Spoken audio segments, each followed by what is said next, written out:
tonight. The Senate race between Rick Scott and Bill Nelson, a little less than 13,000 votes separates the two, difference of 0.15%. Then the Florida governor's race, a little bit bigger margin, 33,000 between Ron DeSantis and Andrew Gillum. Here's how the timeline works. Thursday, the results of the machine recount are set to be finished, but not all of them are going to be finished. Friday, overseas and military ballots, traditionally trending Republican, will be counted.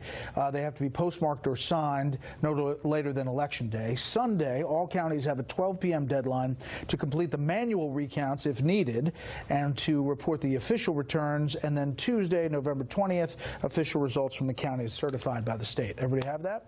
Got it?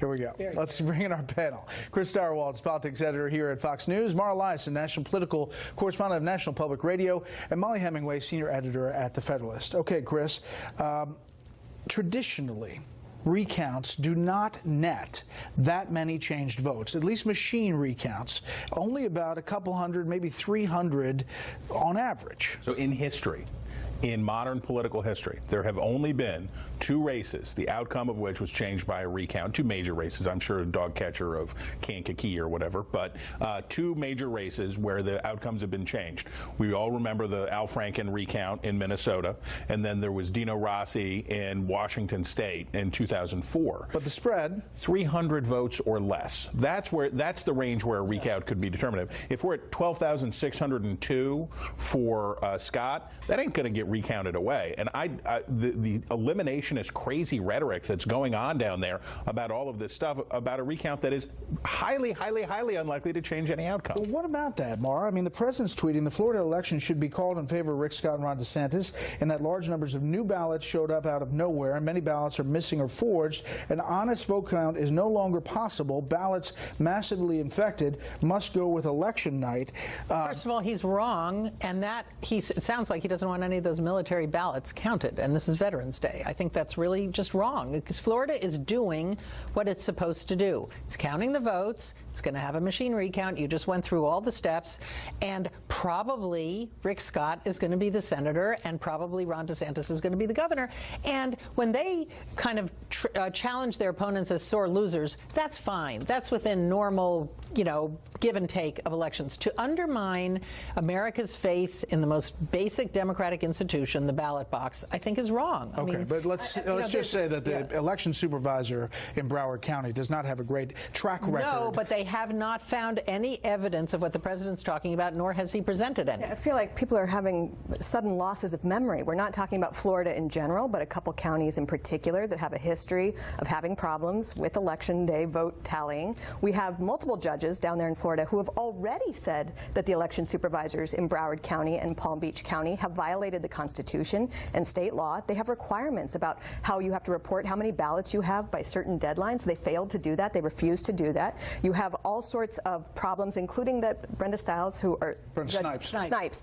had previously been found by a court of law to have messed up an election earlier this year, and she says that she commingled at least 22 ballots with other ballots 22 ballots that should not have been counted. So this idea that there's nothing beyond reproach, we keep hearing people say there's no evidence of any. There's nothing beyond reproach. That there's no evidence. Not found evidence of fraud. They're saying there's no evidence of wrongdoing, and this keeps on being a talking point. There's no evidence of wrongdoing. Well, there's plenty of evidence of problems down there, including multiple judges saying that they have violated the state law and the Constitution. Right, sloppiness as opposed to what we don't know of fraud yet as an investigation that has gone forward.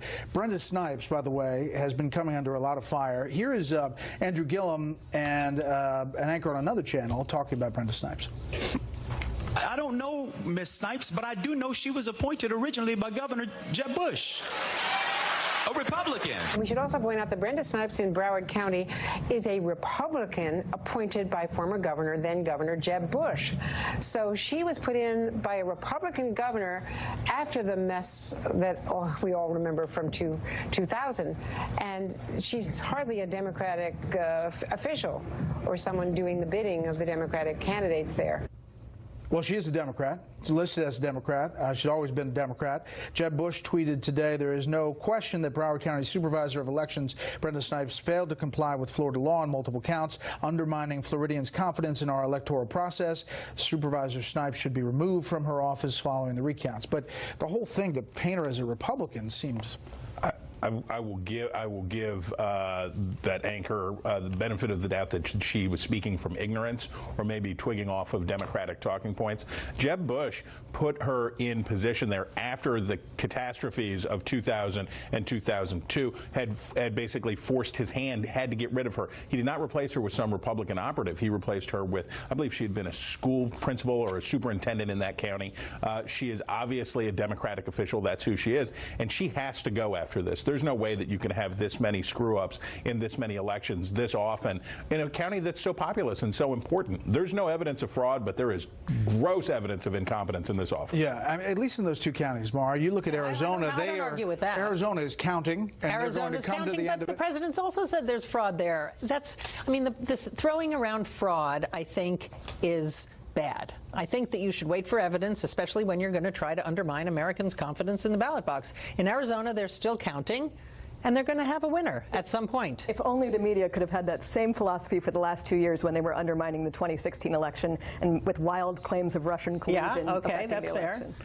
You saw the calendar. We'll keep on it. Next up, President Trump